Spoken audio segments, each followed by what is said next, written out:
डोंबिवलीमध्ये सध्या भीषण पाणी टंचाई असल्याचं समजतंय। गणेशनगर स्टार कॉलनी परिसरामध्ये ही पाणी टंचाई जास्त जाणवतीये। केडीएमसीच्या कारभाराविरोधात इथले नागरिक संतप्त झाले।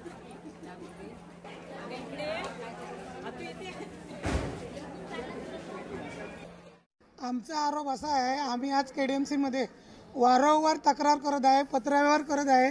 सुनीताताई पाटील आणि मी आम्ही दोघी जणी जाऊन केडीएमसी अधिकाऱ्यांना वारंवार विचारतोय की आम्हाला पाण्याचा प्रश्न आमचा कधी सुटणार।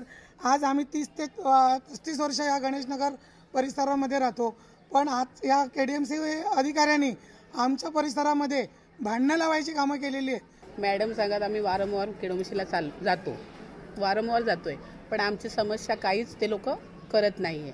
आणि हा एरियामध्ये पाणी नाही तर नाहीये, बाकी कोणत्या पण गोष्टी इथे आमचा कचरा बोला, नाले बोला एवढे भरलेले असतात ना, कोणच आमच्याकडे लक्ष देत नाही। पण आम्ही बाकी काही त्यांच्याकडनं मागत नाहीये। केडीएमसी वाल्याकडे स्वच्छता, आम्हाला पाणी आणि मेन पॉइंट ते स्वच्छता करायला।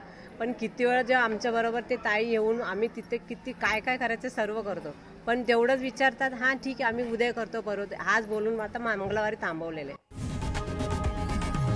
लोकशाही मराठी ऐका, पहा, जागरूक रहा।